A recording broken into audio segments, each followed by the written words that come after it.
Welcome to another episode. Wherever you are right now, resting in bed, slowing down after a long day, or simply letting your thoughts drift, this is your time to listen.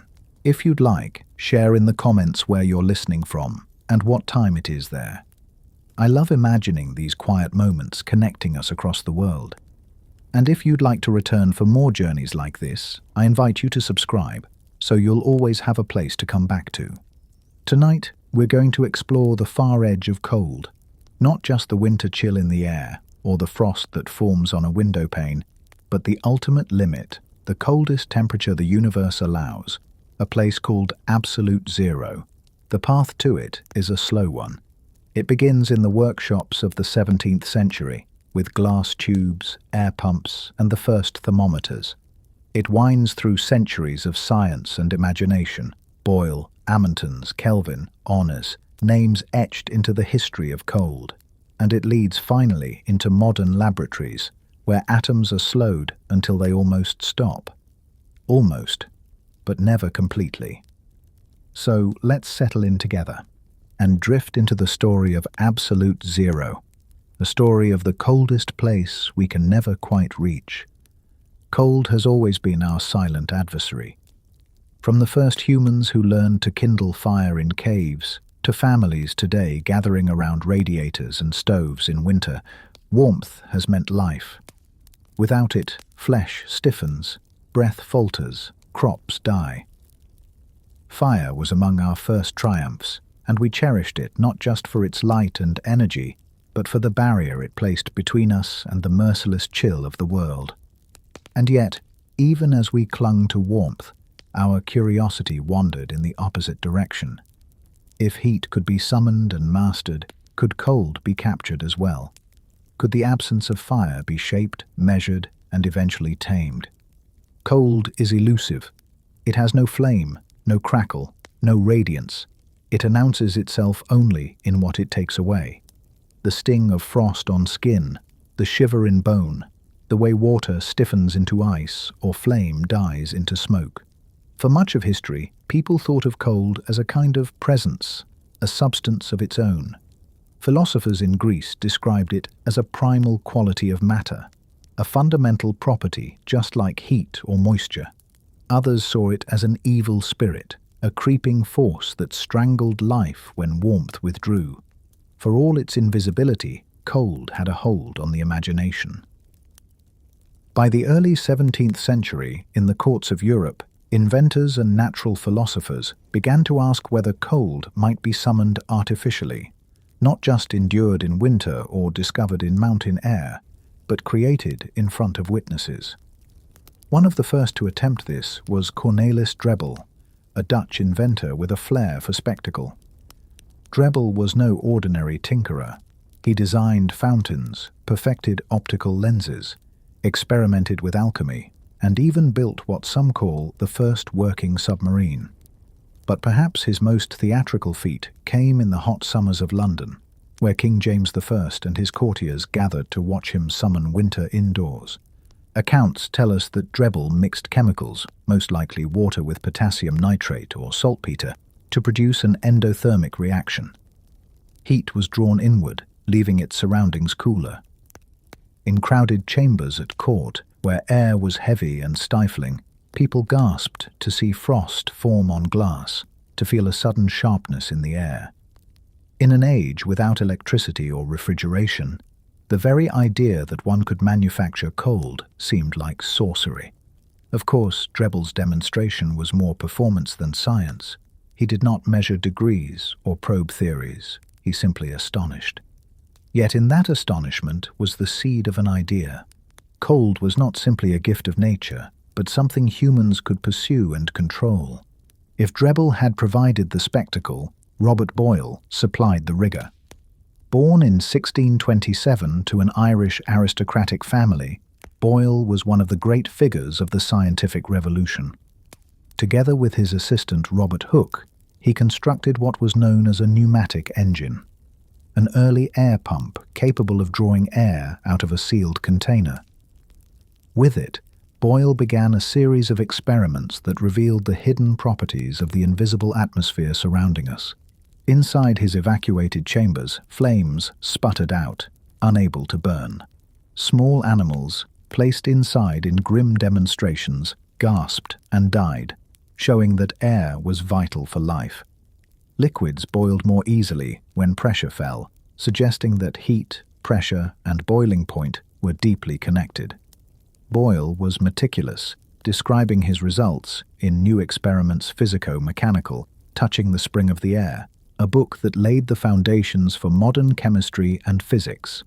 His most famous conclusion, now called Boyle's Law, showed that the volume of a gas varied inversely with its pressure, provided temperature remained constant. What did this have to do with cold?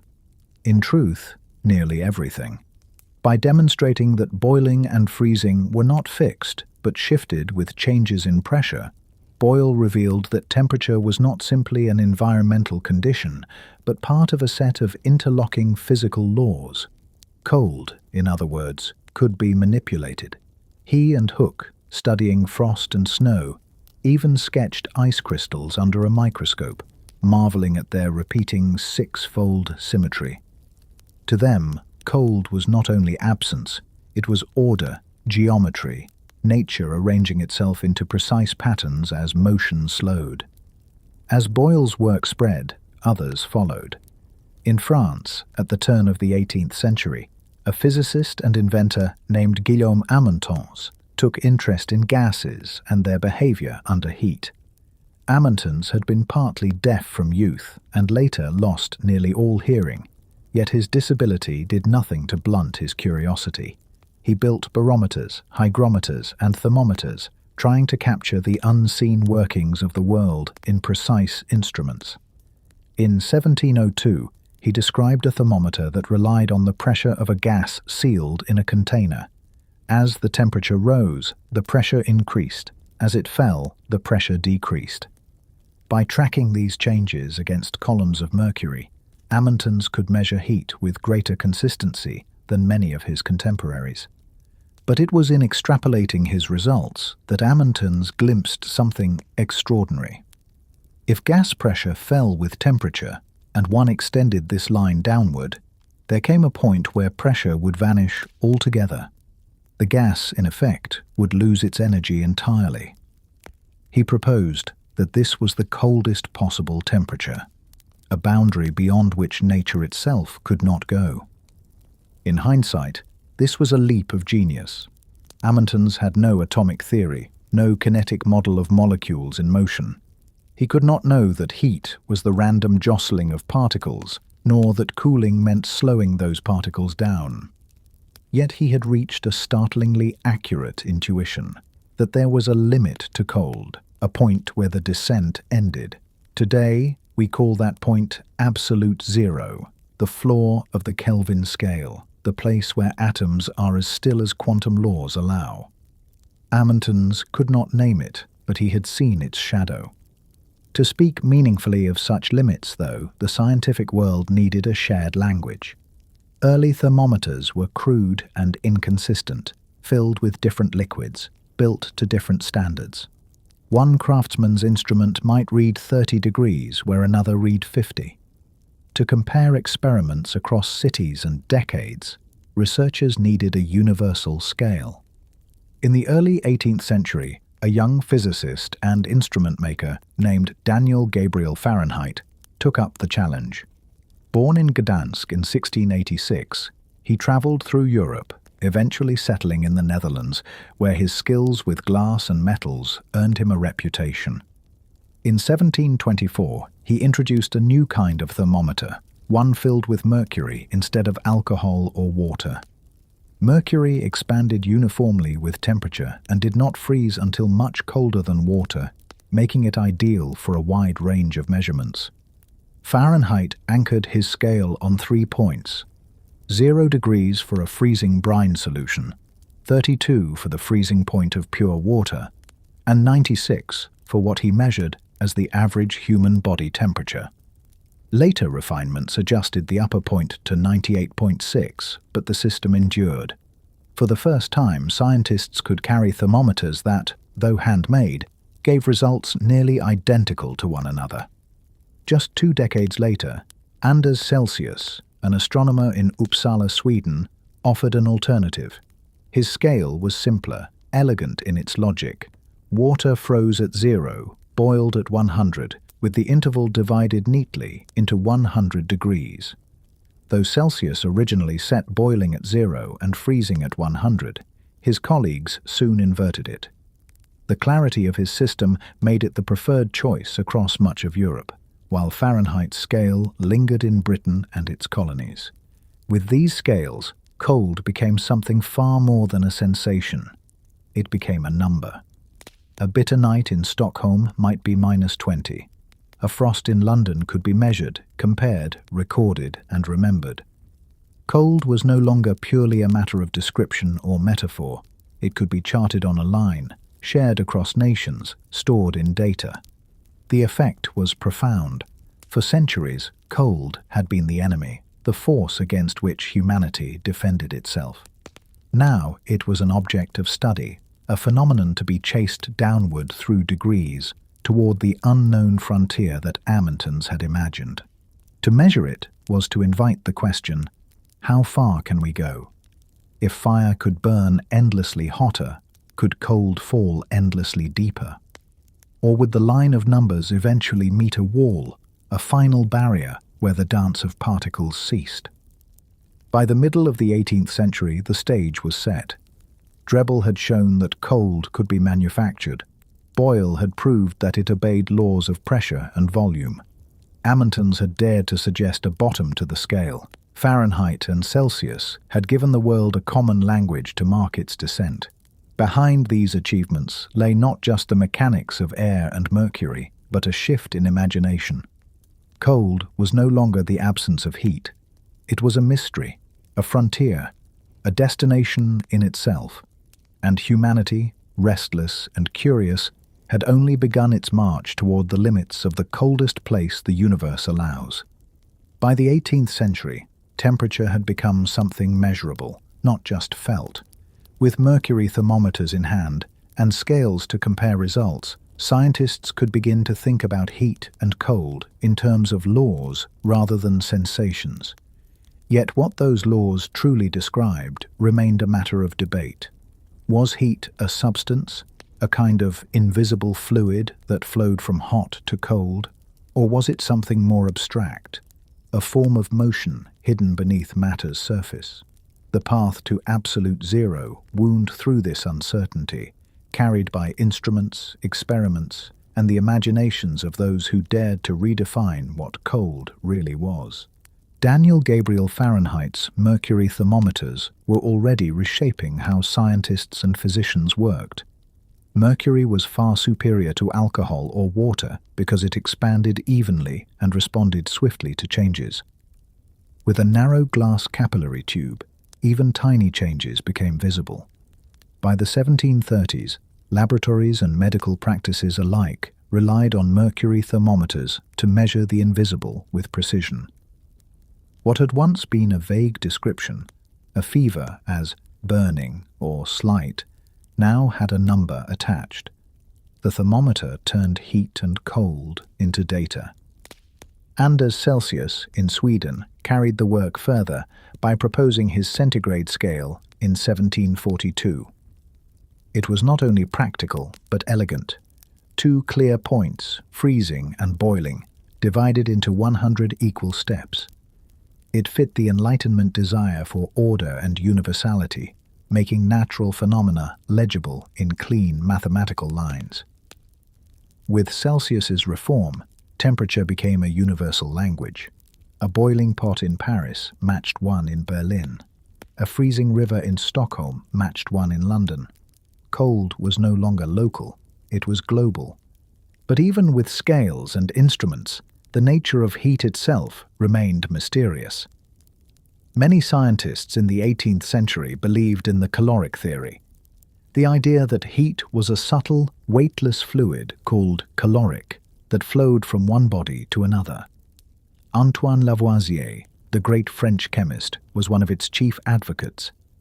Caloric seemed to explain why heat transferred from hot to cold, why metals expanded when warmed, why ice melted as heat entered it. It was neat, mechanical, and in line with the Enlightenment's love of invisible fluids, electricity, magnetism, light. Pierre-Simon Laplace, mathematician and astronomer, embraced the caloric view as well. He used it to frame his work on gases, proposing that caloric surrounded the particles of matter, repelling them from one another and keeping them in motion. It was a compelling picture, one that aligned with the elegant mathematics he favored. For decades, caloric theory reigned as the dominant way of thinking about heat. But there were cracks in the story. In the 1790s, Benjamin Thompson, better known as Count Rumford, provided one of the most striking blows against caloric. Rumford had lived an unusual life. Born in Massachusetts, he had supported the British during the American Revolution, fled to Europe, and eventually entered the service of Bavaria. There, he oversaw the manufacturing of cannons. As cannons were bored out of solid metal, Rumford noticed something curious.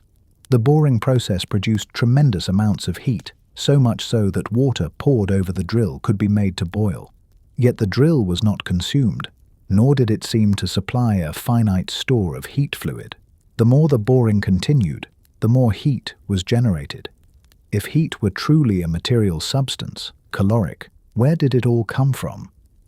Rumford argued instead that heat must be a form of motion. The friction of metal against metal was not releasing a hidden fluid, but agitating the particles themselves. His 1798 essay on the subject concluded with a simple, almost sarcastic question.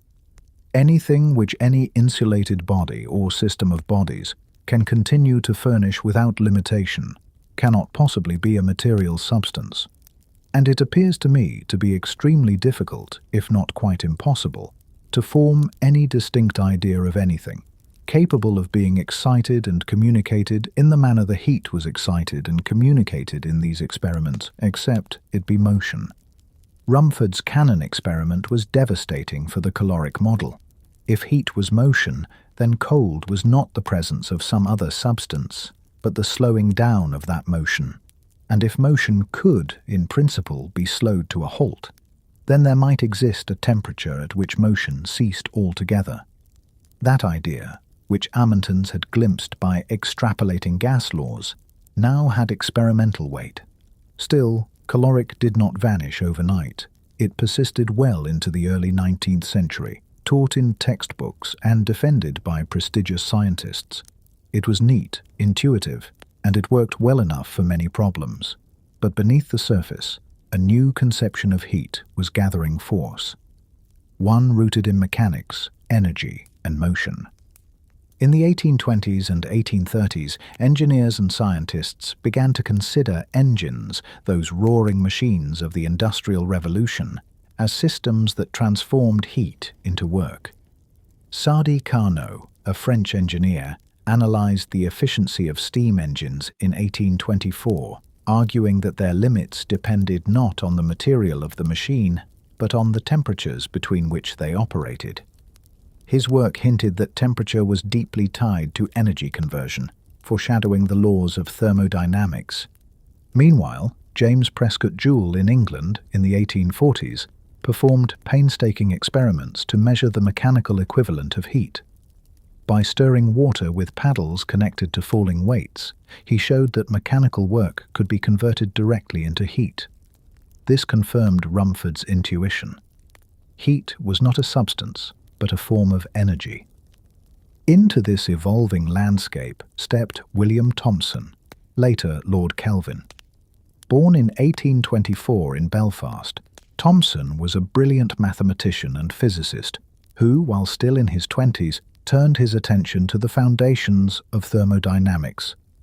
In 1848, he proposed an absolute scale of temperature based not on the arbitrary points of water's freezing and boiling, but on the efficiency of heat engines.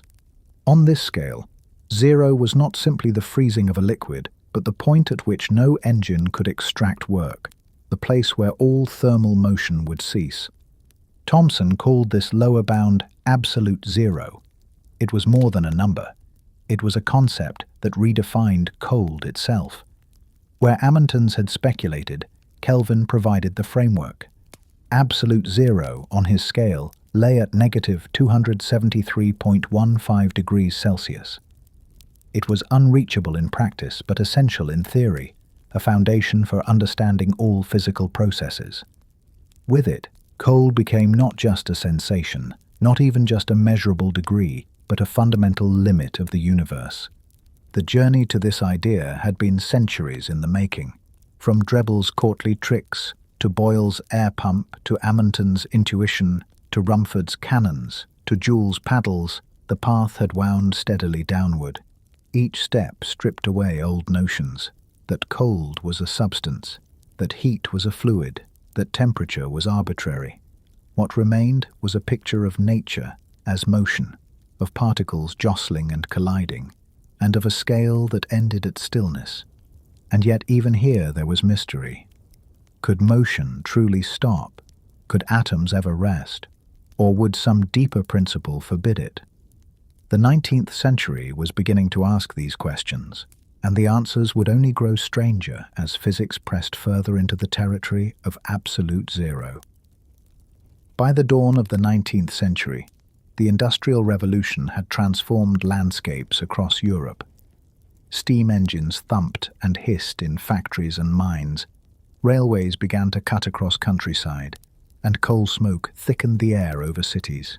Heat was no longer just a natural phenomenon of sun and fire. It had become the power that drove civilization forward.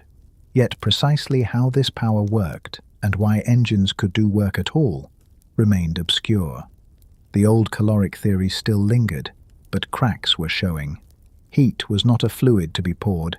It behaved more like a form of energy, something that could be converted, transformed, and perhaps exhausted. It was into this world of gears and pistons that a young French engineer named Sadi Carnot published a slim, almost obscure volume in 1824, Reflections on the Motive Power of Fire.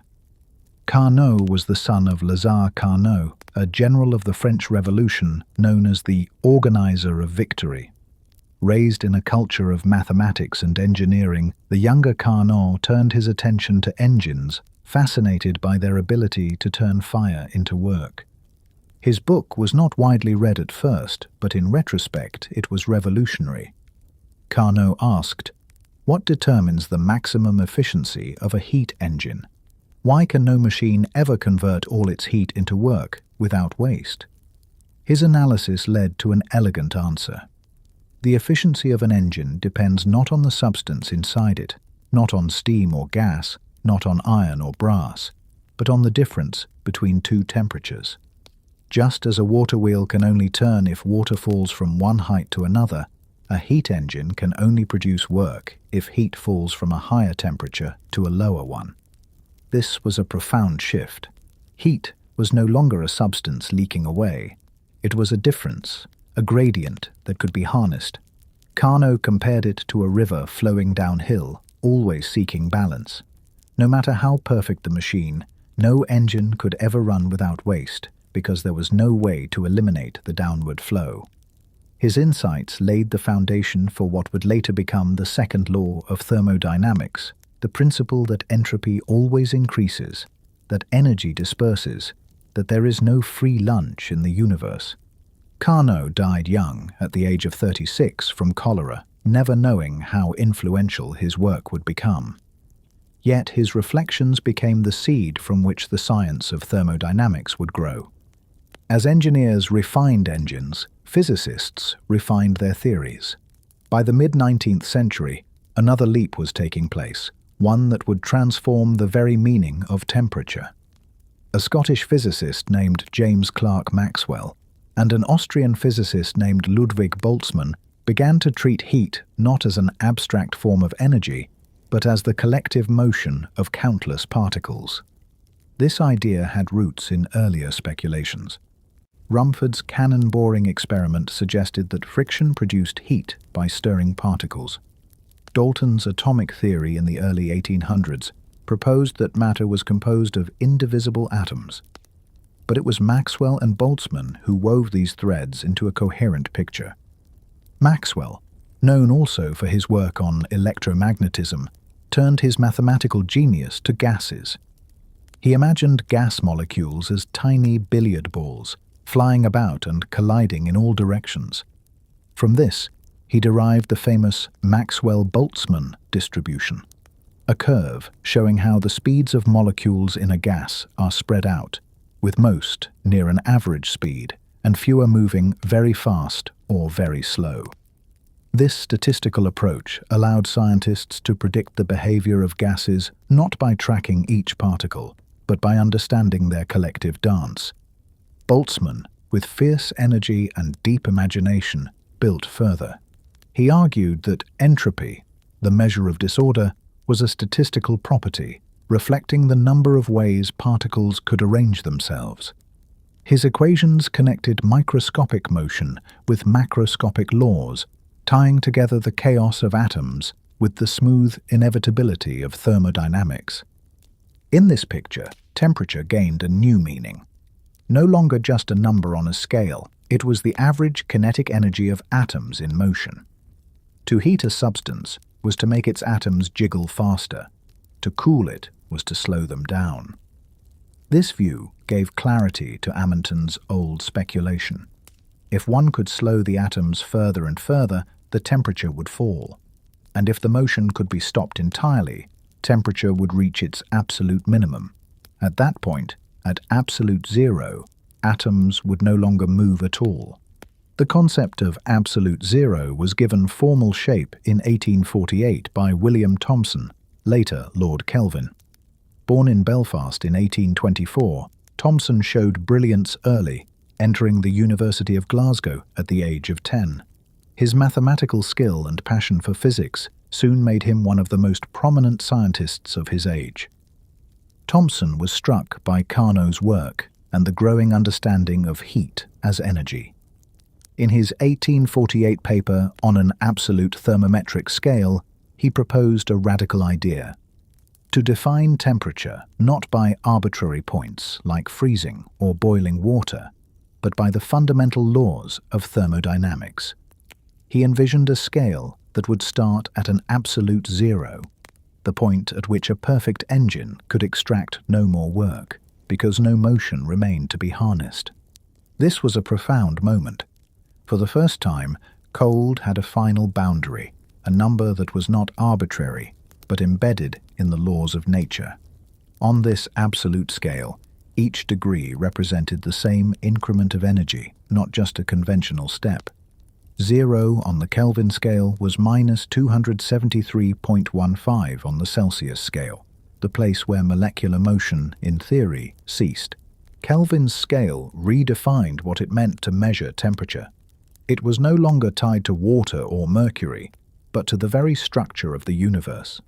For practical scientists, this meant a tool of unmatched clarity. For philosophers, it raised haunting questions. If temperature was motion, what did it mean for that motion to stop? Could there ever be stillness in a universe defined by change?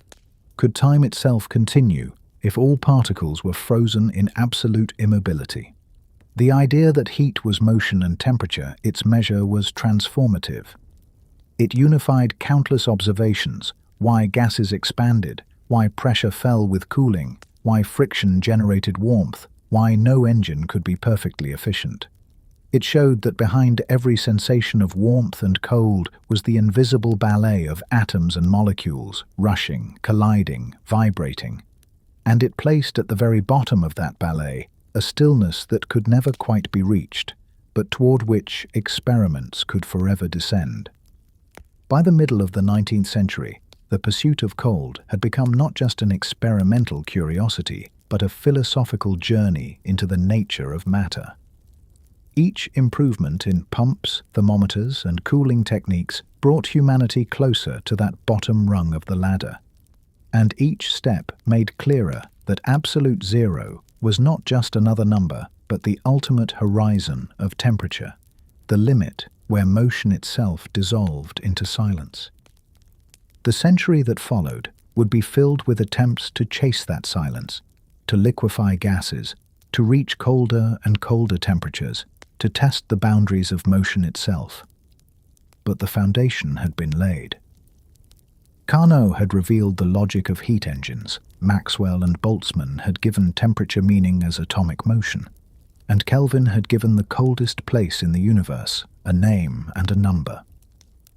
The march toward absolute zero was now a march guided not only by glass tubes and saltpeter, but by the laws of physics themselves. By the middle of the 19th century, the theory of heat had shifted from speculation to certainty. Heat was no longer a mysterious fluid. It was motion, the restless agitation of particles. Absolute zero had a place on the scale, a final stillness at the bottom of nature's ladder. But for all its conceptual clarity, this limit was still abstract. What would happen if you actually tried to reach it? Could matter be pushed closer and closer to this forbidden boundary? Could substances once thought unyielding be tamed, turned liquid, or even frozen into new forms? The pursuit of cold became more than a theoretical question. It became a race of glassware, pumps, and daring experiments. A contest among scientists across Europe to descend into temperatures no one had ever touched before. One of the first to take great strides in this direction was Michael Faraday, a man whose name is today inseparable from electricity and magnetism. Yet Faraday's genius extended into chemistry as well. In the 1820s and 1830s, working in the basement laboratory of the Royal Institution in London, he turned his attention to gases. Many common gases, chlorine, ammonia, carbon dioxide, were known in their airy forms, but their condensed states were mysterious. Could a gas be forced to yield to become a liquid? Faraday devised clever experiments, compressing gases under pressure and cooling them with ice and salt mixtures. In 1823, he succeeded in liquefying chlorine, a greenish, toxic gas that resisted earlier attempts. He followed this with ammonia, hydrogen sulfide, and carbon dioxide. Each success proved that gases were not ethereal, intangible spirits, but substances like any other, capable of existing in different phases, depending on pressure and temperature. Faraday's work was revolutionary because it showed that the boundaries between states of matter were not absolute. With enough pressure and cooling, air itself might one day be liquefied. Still, some gases resisted. Oxygen, nitrogen, hydrogen. These refused to liquefy under the conditions achievable with ice and salt. For decades they were known as permanent gases, a phrase that carried a challenge. If heat was motion and absolute zero was stillness, then the liquefaction of these gases would be a decisive step on the path downward. But it would take half a century before scientists cracked the problem. The breakthrough came in 1877 in a dramatic coincidence that underscores how science often advances in parallel. That year, two men working independently, Louis Cailletet in France and Raoul Pictet in Switzerland, both succeeded in liquefying oxygen. Cailletet, working in Paris, used a method of compressing oxygen gas to very high pressures and then allowing it to expand suddenly. The rapid expansion cooled the gas so sharply that droplets of liquid oxygen briefly appeared before boiling away. His experiment was not one of stable storage, but of fleeting glimpses, a shimmer of blue liquid before it evaporated into vapor. Pictet, in Geneva, took a slightly different approach, using a cascade of cooling stages with different refrigerants, each lowering the temperature step by step until oxygen succumbed. He announced his success only days after Cailletet, leading to one of the great scientific rivalries of the era. Newspapers reported on both men almost simultaneously, celebrating the conquest of a gas once thought impossible to tame. The liquefaction of oxygen and nitrogen opened the floodgates. If these so-called permanent gases could be subdued, then surely hydrogen and even helium might fall as well. The race was on, laboratories across Europe vying to reach lower and lower temperatures. The pursuit was not just about curiosity. Liquid gases revealed strange and useful properties, oxygen as a potent oxidizer, nitrogen as an inert coolant. The industrial and medical uses soon became clear. But for physicists, the deeper lure was the path toward absolute zero itself. The man who carried this race to its dramatic climax in the early 20th century was a Dutch physicist named Heike Kamerlingh Onnes. Born in Groningen in 1853, Onnes possessed a relentless determination and an extraordinary talent for experimental technique.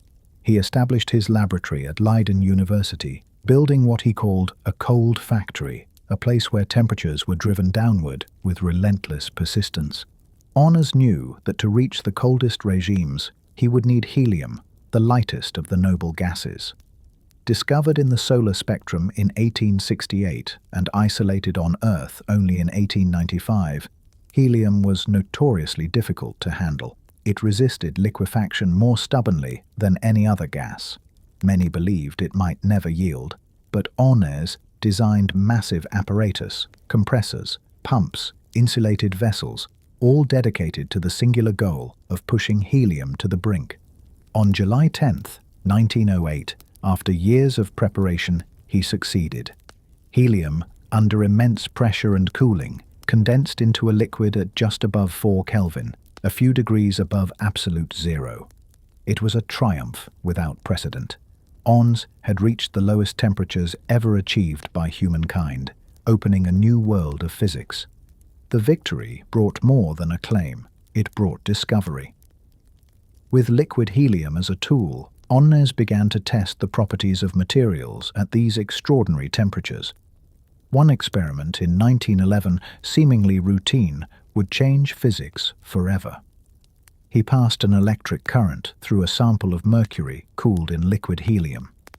As the temperature dropped past 4.2 Kelvin, something astonishing occurred. The electrical resistance vanished. The current flowed with no loss, no opposition, as though the electrons had been released from all friction. Onnes had discovered superconductivity. This was not just another oddity. It was a phenomenon that defied conventional explanation. Resistance, once thought inevitable, had been abolished at the edge of absolute zero.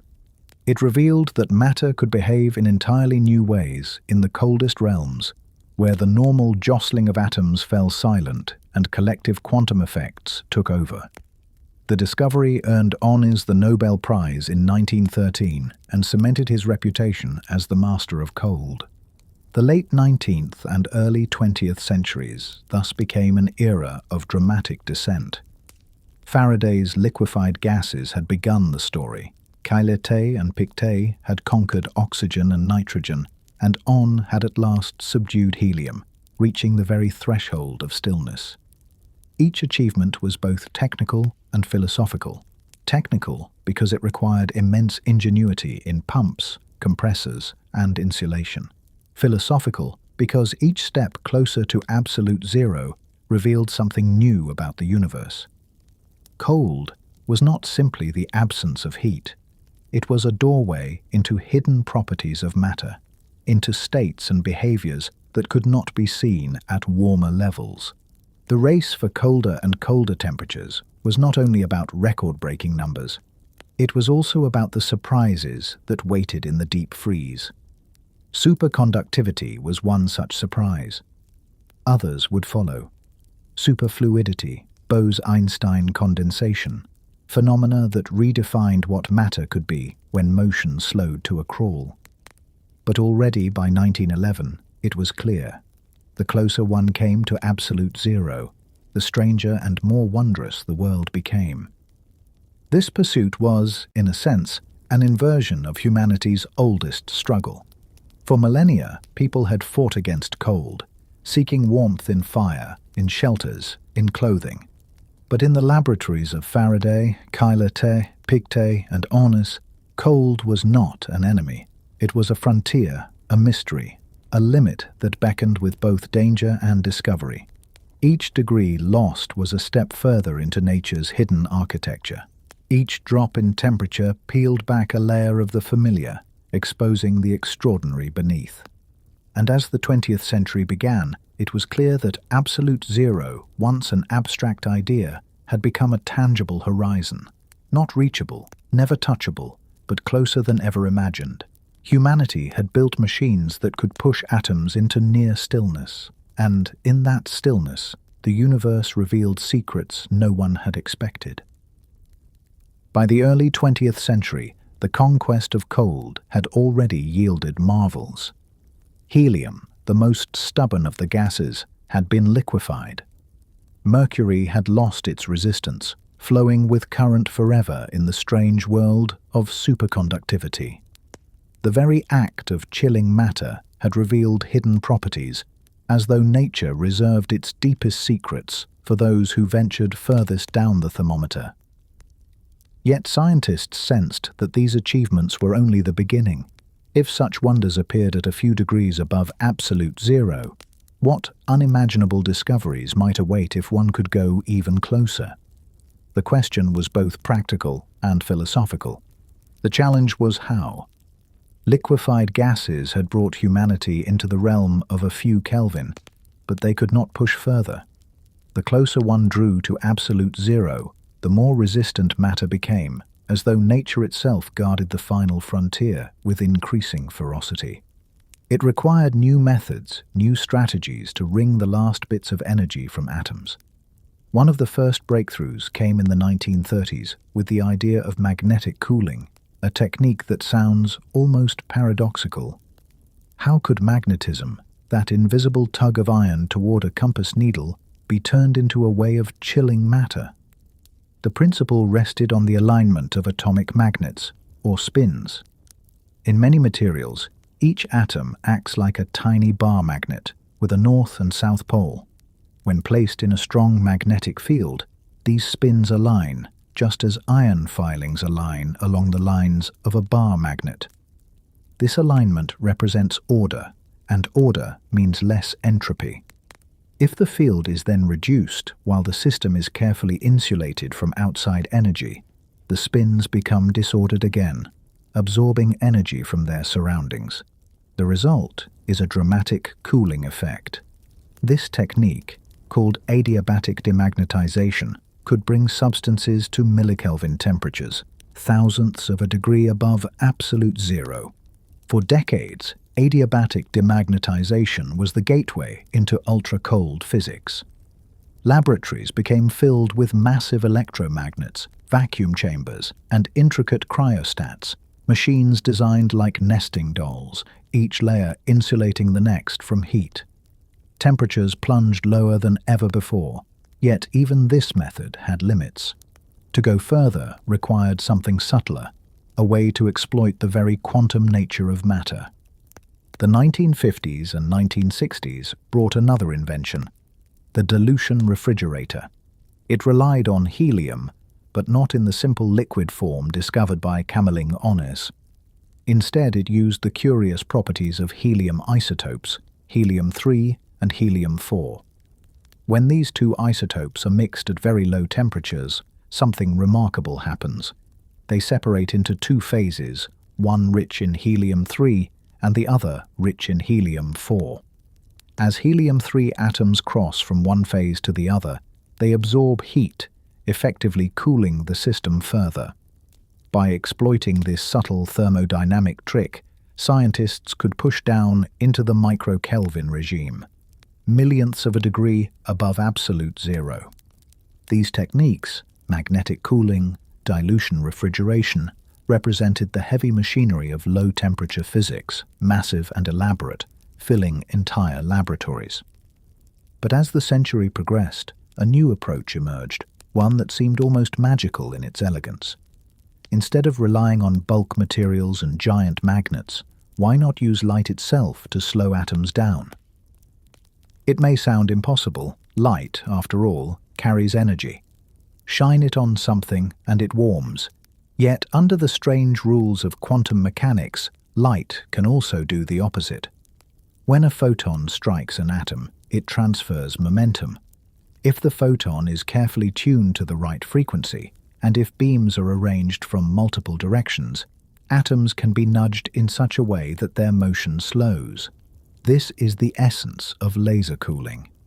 In the 1970s, the concept began to take shape, but it was in the 1980s and 1990s that it reached its full potential.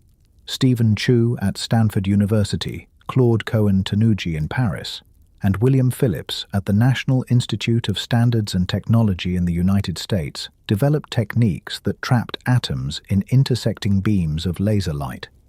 They called one version optical molasses because atoms moving through it felt resistance as though wading through syrup. Each scattering of a photon stole a fraction of the atom's speed. Billions of such scatterings reduced temperatures to microkelvin and then nanokelvin levels, unimaginably close to absolute zero.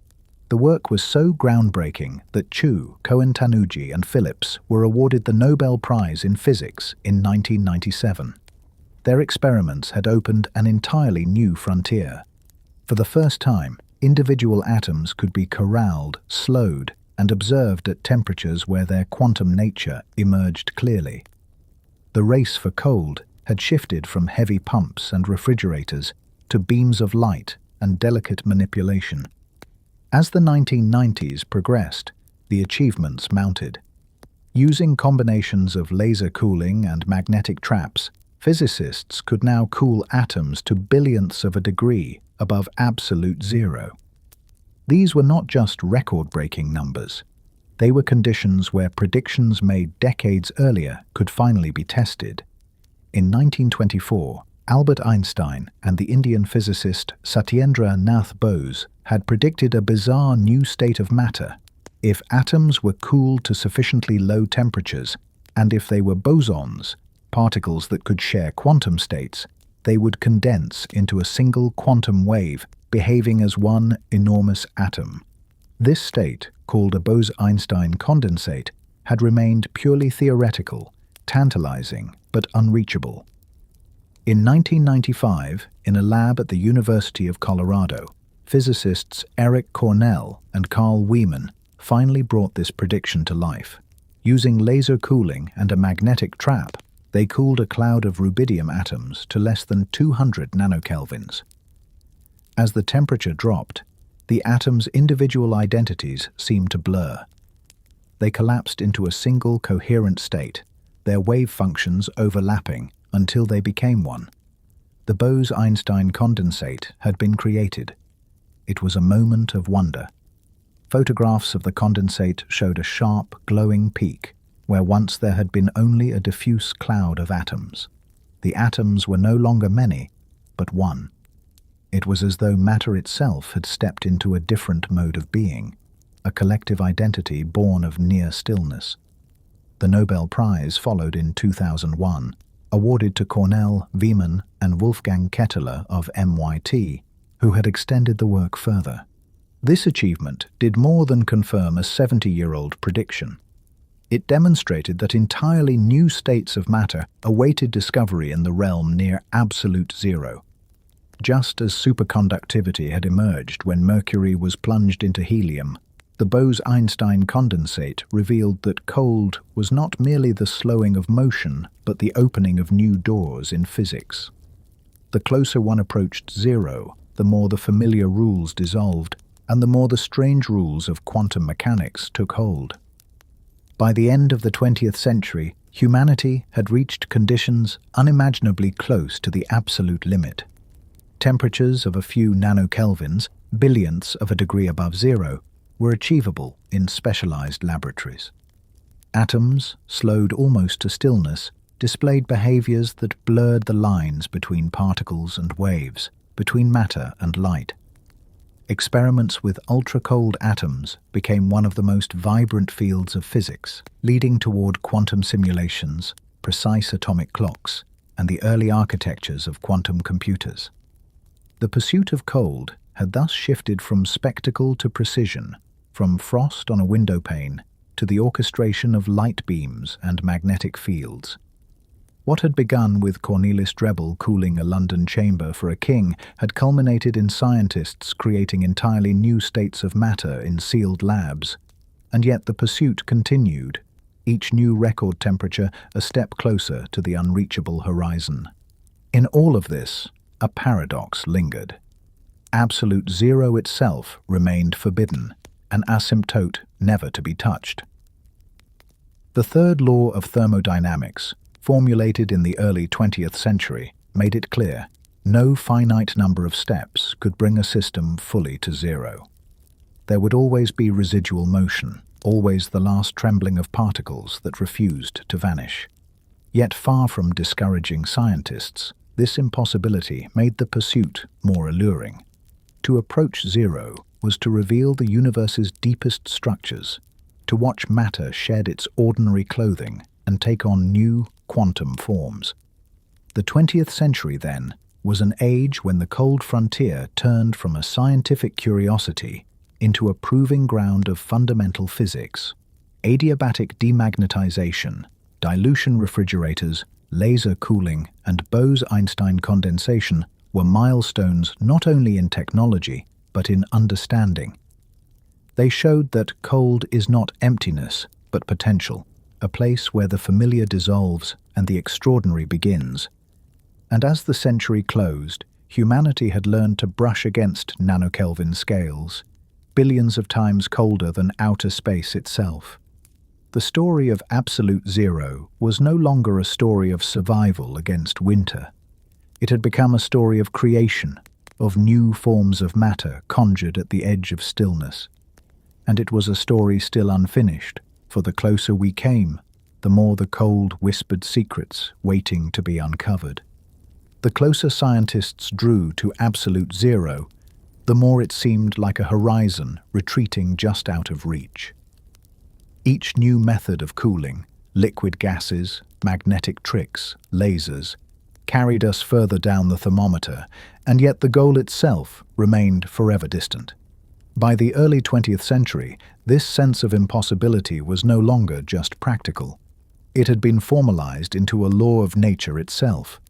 In 1906, the German chemist Walter Nernst proposed what came to be known as the third law of thermodynamics.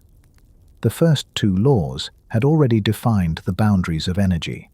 The first declaring that energy could not be created or destroyed, only transformed. The second declaring that entropy, the measure of disorder, always increases. Nernst added a third.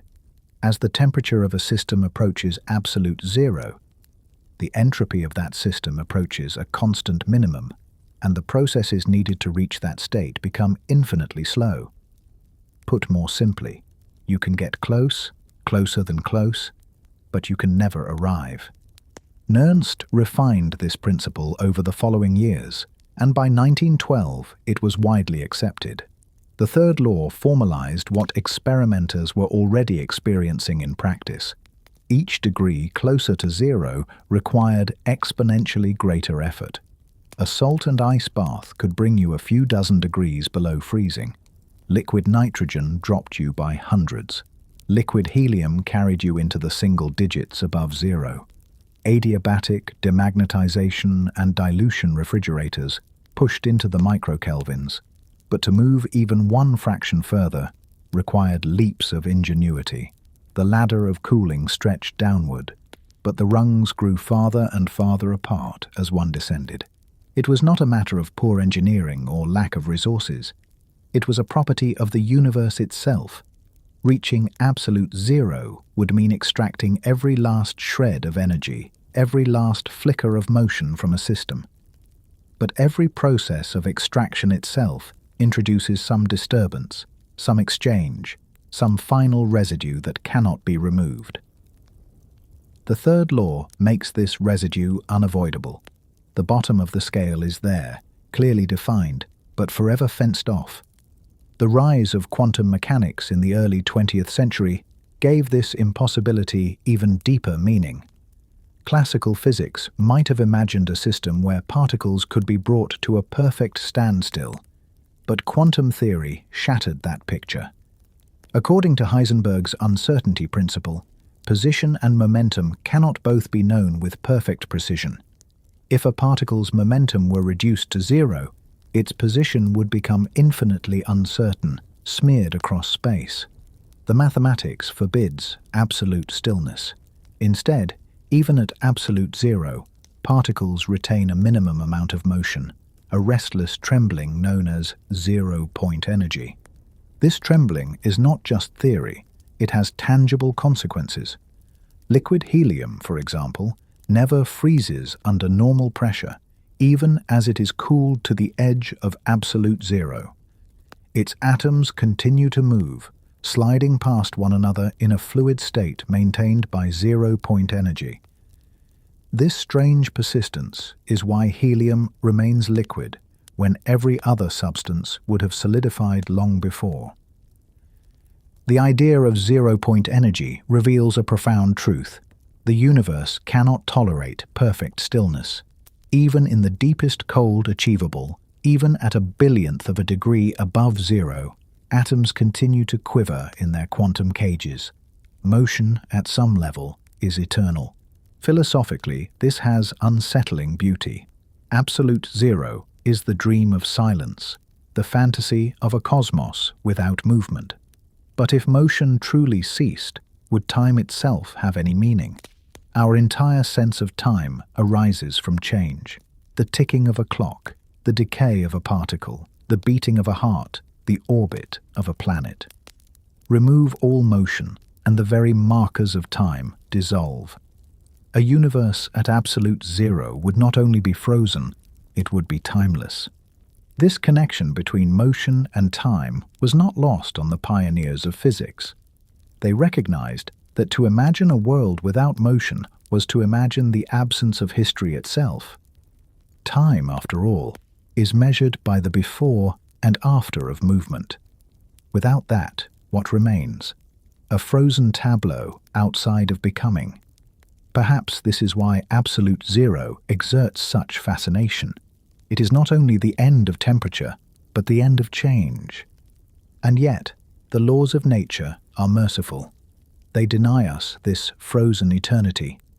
However deeply we push into the cold, the faint tremors of quantum mechanics keep the universe alive, vibrating with the smallest energies. It is as though the cosmos insists on perpetual motion, forbidding the silence of total rest. The third law and quantum uncertainty together form a protective barrier. The limit is there, clear on the scale, but unreachable in reality. For scientists, this impossibility is not despair, but invitation. To approach zero is to learn, even if one can never arrive. The record lows, nanokelvins, billionths of a degree above the floor, are triumphs not because they defy the law, but because they reveal what the law conceals. Each descent exposes new phases of matter, new states, new behaviors that cannot exist at higher temperatures. Superconductivity, superfluidity, Bose-Einstein condensation. All these emerge from the attempt to press against the forbidden wall. There is a kind of poetry in this asymptote. The closer you come to absolute zero, the stranger and richer the world becomes. Instead of finding nothingness, you find abundance. Electrons flowing forever, fluids without viscosity, atoms merging into single waves. The impossibility of arrival ensures an endless frontier. Were absolute zero actually reachable, the journey would end in silence. Because it is not, the journey continues indefinitely, and the discoveries never cease. Some have extended this reflection beyond physics. If time is born of motion, then perhaps absolute zero is not just a physical boundary, but a metaphysical one. To imagine perfect stillness is to imagine a universe stripped of duration, of becoming, of story. In that sense, absolute zero becomes a metaphor for the limits of human knowledge. We can picture it, describe it, calculate its properties, but never inhabit it. Like the horizon, it recedes as we approach, defining the landscape precisely because it can never be reached. Today, when laboratories speak of cooling atoms to nanokelvin levels, they are playing on the edge of this paradox. They brush against the trembling of zero-point energy, coaxing atoms into states where quantum laws dominate. They confirm what Nernst and Heisenberg foresaw, that the bottom of the scale is an ideal, not a destination. The coldest place in the universe is not a chamber of stillness, but the laboratory itself, where humans continue to approach the impossible with ever finer instruments. So why can absolute zero never be reached? Because nature guards it with two intertwined truths. Thermodynamics tells us the path grows infinitely long, each step more difficult than the last. Quantum mechanics tells us the ground itself is trembling, forever denying total rest. Together, they ensure that the cosmos will never be frozen into silence. There will always be motion, always the faint hum of energy, always the flow of time. And in that realization lies a subtle comfort. The universe is never perfectly still.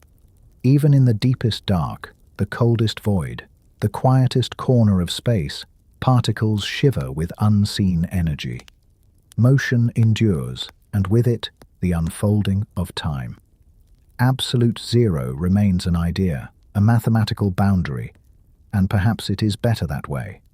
For in its unattainability, it becomes a source of wonder, an emblem of the endlessness of discovery. The path to it is infinite, and therefore the story of science, too, is infinite. At the close of the 20th century, scientists had already pushed temperatures lower than anyone once thought possible. Laser cooling and magnetic traps had reached nano-Kelvin levels, billionths of a degree above absolute zero. These were not casual numbers. They were temperatures so low that they made the vacuum of outer space, at 2.7 Kelvin, feel scorching hot by comparison.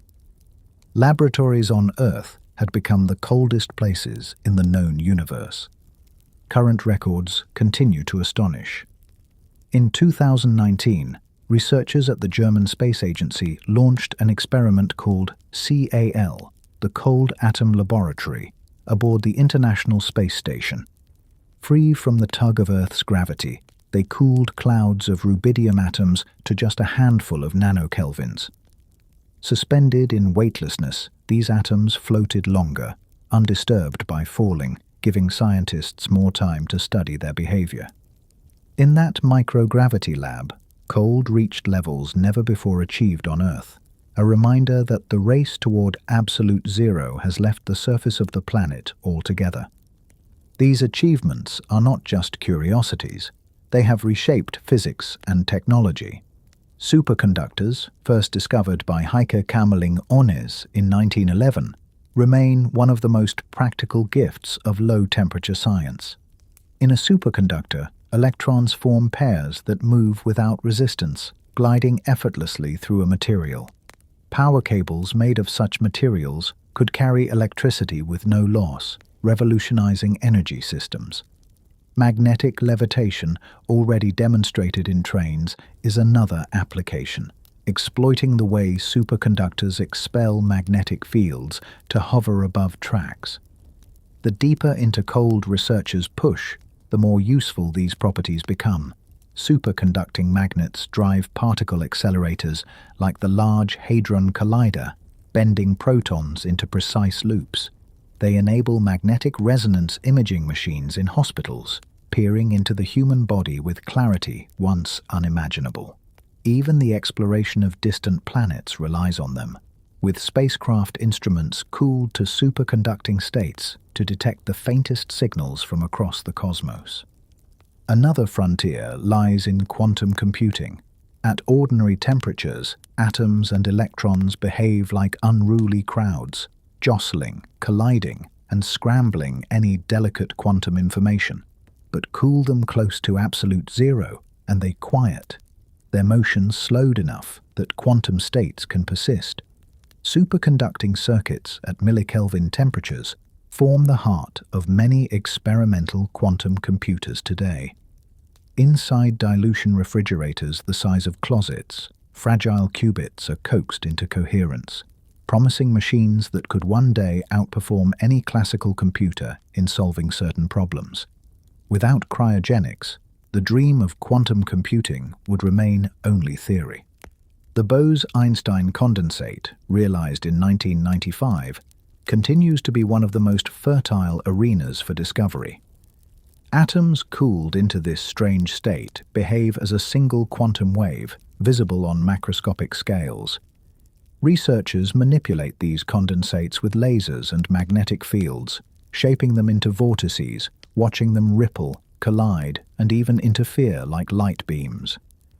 They have become laboratories for simulating conditions otherwise inaccessible: the behavior of black holes, the properties of superconductors, the dynamics of the early universe.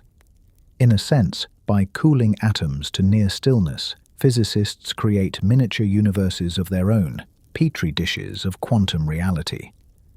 Perhaps the most precise applications come in the form of atomic clocks.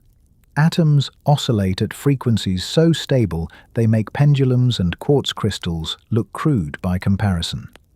Cool them down, and the precision sharpens further. In laboratories today, strontium and ytterbium atoms, held nearly motionless in optical lattices formed by laser light, tick with an accuracy of better than 1 second over the entire age of the universe. These clocks redefine time itself, setting standards for GPS satellites, communications, and scientific experiments that depend on exquisite synchronization. To reflect on this is to see how far the pursuit of cold has carried us. From Drebbel's spectacle for a king, cooling a chamber with saltpeter, to Faraday liquefying chlorine, to Onnes taming helium, to modern scientists slowing atoms with beams of light in orbit, the march has been relentless. Each generation has reached a lower rung, and each rung has revealed new wonders. The closer we come to absolute zero, the more the universe shows its hidden face. And yet, the barrier remains. Absolute zero itself, the place of total stillness, remains as untouchable as when Guillaume Amontons first speculated about it in 1702, as unreachable as when Kelvin fixed it on his scale in 1848. The third law and quantum mechanics together forbid its attainment. Atoms may be slowed, but they will always quiver. Energy may be drained, but zero-point motion endures. There is something almost poetic in this impossibility. Cold, once the enemy of survival, became a curiosity, then a science, then a key to modern technology. But it also became a mirror. The fact that we cannot reach its endpoint reflects the larger truth that knowledge itself has no final limit. The closer we draw to the horizon, the more new landscapes appear. The impossibility of absolute zero ensures that the quest never ends, that the laboratory will always have another fraction of a degree to chase, another phenomenon to uncover. And so, the story of absolute zero is not only about physics. It is about humanity's relationship with limits. We are drawn to the unreachable, compelled to measure, to test, to build machines that brush against boundaries we know we cannot cross. In this, absolute zero becomes more than a scientific concept. It becomes a metaphor for curiosity itself. To approach it is to accept that some horizons are infinite, and that infinity can be fertile. Philosophers once imagined a universe of stillness, a cosmic death in which all motion ceases. Today we know that such a fate is not possible, at least not in the way they envisioned. Motion endures, time endures, trembling endures. The coldest places we can create are never silent voids, but teeming arenas of quantum strangeness, where particles reveal their hidden unity and new forms of matter emerge. The silence we sought turns out to be full of music, too subtle for ordinary ears. As we reflect on this journey, it is remarkable to consider the arc of history. In the 17th century, Boyle and Hooke pumped air from glass chambers, watching candles sputter. In the 18th, Amontons dared to suggest a bottom to the scale. In the 19th, Rumford bored cannons, Joule stirred water, Carnot analyzed engines, and Kelvin drew the line at absolute zero. In the 20th, Onnes liquefied helium, superconductivity appeared, Nernst defined the third law, and quantum mechanics revealed zero-point energy. In the late century, lasers slowed atoms into molasses, and Bose and Einstein's prediction at last took physical form. In the 21st, nanokelvins are recorded in orbit, and quantum computers tick forward in dilution refrigerators. Across 4 centuries, the march has continued, 1 degree after another. It is tempting to see this march as a triumph of control, as though humans have subdued even the coldest reaches of nature.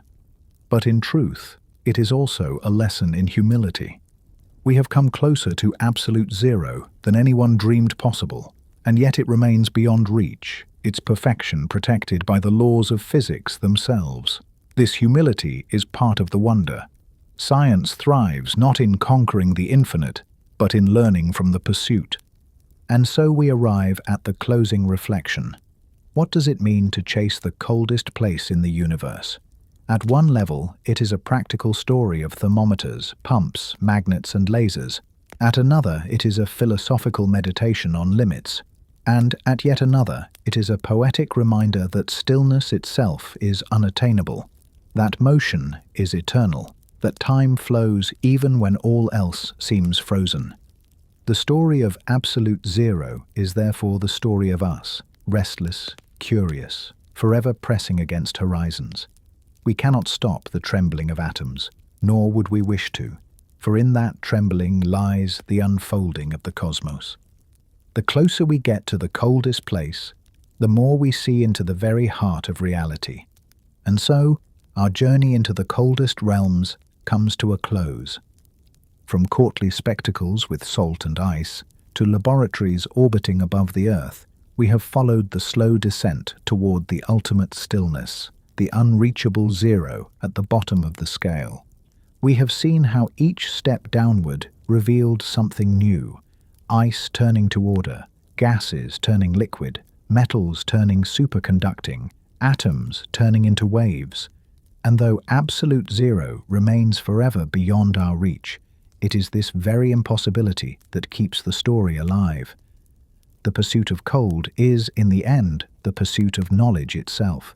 So as you lie here now, perhaps letting your breath slow, your thoughts quiet, you can take comfort in the fact that even in the deepest silence of the universe, motion endures. The atoms tremble, time flows, and the cosmos continues its endless dance. Thank you for joining me in this exploration. If you'd like to wander further on journeys like this, I invite you to subscribe, so that whenever you need a place to rest, reflect, and drift, you will know where to find it.